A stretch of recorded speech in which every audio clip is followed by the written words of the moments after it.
Este tema de la migración se empata muy bien con otro tema que usted ha trabajado mucho y pertinente, prudente y necesario, la mujer. Híjole, pues es un tema que, bueno, a mí me apasiona. Debo de confesar que no empecé estudiando las mujeres, más bien yo en mi maestría hice el enfoque de género, pero hacia las masculinidades, precisamente porque yo veía, leía mucho y se hablaba mucho del tema de mujer, pero yo decía, bueno, y la otra parte, lo masculino, las masculinidades, ¿dónde están? Entonces ahí es cuando me inicié en este enfoque de género. Sin embargo, cuando llego acá, comienzo a ver lo importante que son tener una ingeniería en la que predominan las mujeres. O sea, la matrícula, siempre entras al grupo y 20 mujeres, 5 hombres, ¿no? O un hombre, 6 mujeres. Entonces ahí es cuando comienzo a ver este tema de la mujer y comienzo a estudiar. Uno de los efectos me llamaba mucho la atención que las primeras generaciones y todavía algunas son las egresadas o las alumnas son, uno, la primera generación que se titula dentro de su familia, o la primera ingeniera dentro de la comunidad. Entonces, eso es lo que a mí me llamó la atención para hablar de las mujeres en el desarrollo. Y obviamente, pues esta condición política de hablar del feminismo. Entonces, pues el tema de mujer a mí me parece muy importante dentro de la carrera y por eso lo retomo, hablar de las mujeres o de las ingenieras CIDEC, que cómo están viendo su propia comunidad. Entonces, para mí siempre las alumnas cuando comienzan a trabajar o cuando comienzan a destacarse, me llama mucho la atención. Me comenzó a llamar mucho, por ejemplo, en los sabatinos, que son, muchas eran mamás solteras y se enfrentan a todos estos roles, a estos retos.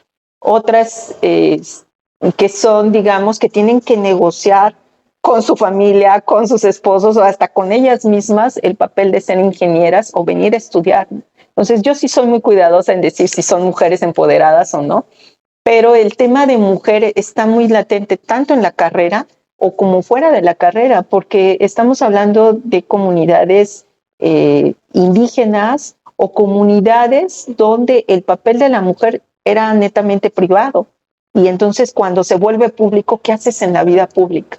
Entonces de ahí por eso el tema importante de mujer. Digamos que la realidad, yo me quería ir a la masculinidad y de repente entro aquí y veo todo la importancia de la mujer, entonces ¿por qué no hablar? ¿No? Es que inherentemente van de la mano, ¿no? O sea, sí, es un enfoque de género, tienes que hablar de feminidades y de masculinidades al mismo tiempo. Sí, sí, sin embargo, sí me parece que de repente como que pareciera que se convirtió en un tema injusto, porque lejos de hablar de igualdad, ya había un peso, por lo menos en el discurso, ya había un peso más a hablar sobre feminidades y no sobre masculinidades, ¿no? Más oportunidades, entre comillas, para la mujer. Pero lejos de ese discurso, sigue siendo pertinente hablar de la importancia del papel, el rol que juega la mujer. Es inevitable pensar que una mujer, una vez que deja su trabajo, una vez que sale de la escuela, al igual que cualquier varón, se enfrenta a otras realidades que tienen que ver con sus roles familiares o con sus roles en el grupo en el que se encuentren, ¿no? O necesidades. O necesidades. Sí, porque, por ejemplo, yo como antropóloga y de ciudad, pues soy muy distinta a mis alumnas que viven en una comunidad distinta a mí y que además algunas de ellas son indígenas o no lo son.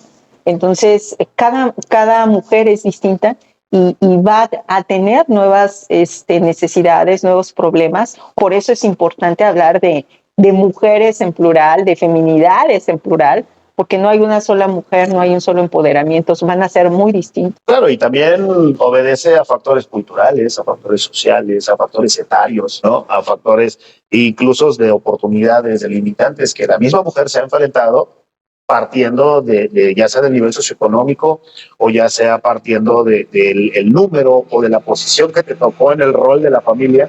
No es lo mismo la hija mayor que la hija menor, sí. ¿no? Entonces, desde ahí también incluso hay unas inequidades debatibles, ¿no?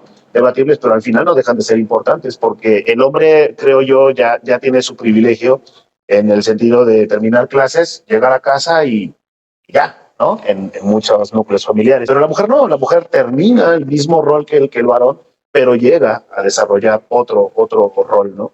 Ayer tenía yo la oportunidad, tuvimos un evento en Cruz Roja, una conocida, tiene 33 años, y yo le decía, bueno, ¿y cómo te está yendo, no? Porque se me hace muy raro que estás entrando a la ideología naturaleza de Cruz Roja, que es absorbente, que es compromiso de estar ahí, capacitarse y demás. ¿Y cómo la estás viviendo tú? ¿No? Le preguntaba.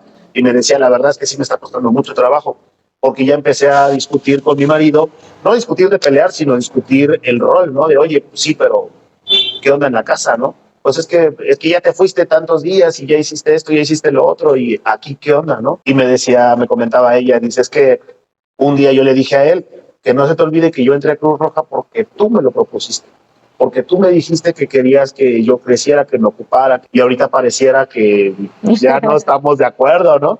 Y es interesantísimo ese tipo de roles, pero que siguen necesitando reflectores importantes. El hablar de las mujeres en desarrollo comunitario no es coincidencia. Tienes que considerar todas estas variables que decías, la edad, la posición económica, la familia.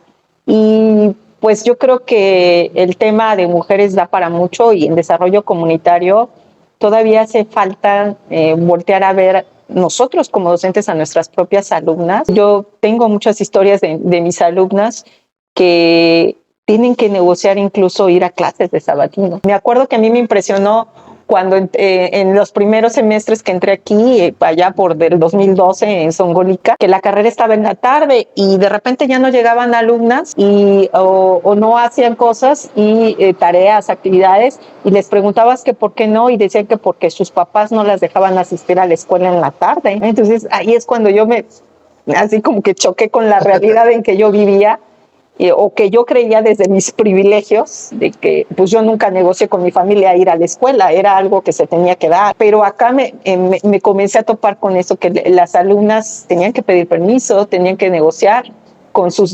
en sus distintas posiciones, y ahí es cuando yo me volteo a ver primero a mis alumnas y luego el contexto. Y cuando analizo eso, veo que el país todavía tenemos mucho que avanzar. Y si nos ponemos a ver dentro del instituto, pues estas cuestiones de género que se han introducido poco a poco, la unidad, la certificación en la norma y todo esto, o incluso yo recuerdo, ¿no? Que siempre cuando, a lo mejor si ahorita les dijeras a las docentes quiénes son feministas, creo que 3 levantarían la mano, ¿no? Sí. Incluso para mí, yo me quise subir al barco porque de verdad comparto algunos pensamientos, y sobre todo de las primeras corrientes, ¿no? Y dije, sí, claro, tiene mucho sentido, pero llegó el momento en el que dije, no, ya no puedo, ¿no? Ya soy hombre, ¿no? Y desde ese sentido, tengo unas amigas que me han dicho, ¿y eso qué tiene, no? Si estamos defendiendo. Sí, pero es que hay otro sector que ha desvirtuado como que mucho el mensaje, y si no eres, entonces no puedes opinar, ¿no? Ahora sí cágase para allá tantito y déjenos a nosotras con nuestro tema, ¿no? Es siempre polémico, siempre lindo, pero al final de cuentas lleno de aprendizaje por muchas cosas, por seguir explorando, investigando, que creo que esa es la parte en la que yo concluía que la importancia de su trabajo, maestra, porque al final de cuentas no vamos a terminar, ¿no? Pero necesitamos ponerlo en el radar, necesitamos poner estos temas en la mesa. Son pertinentes, son prudentes, son necesarios, porque también el varón en el entorno urbano y en el entorno rural, pues debemos de ir comprendiendo que ya nunca debió haber sido como en el pasado, no debió haber sido así, lo fue, pero tenemos que ir también entrando en estos procesos de desaprendizaje para irnos empoderando de cosas nuevas y de comprender que el valor intrínseco de las personas es eso, tu capacidad, tu competencia y ya, no tu género, ¿no? Sí, no, pues necesitamos todavía de construir muchas cosas y construir, reconstruirnos, ¿no? En las cuestiones de género, sí, ahí estamos a años luz.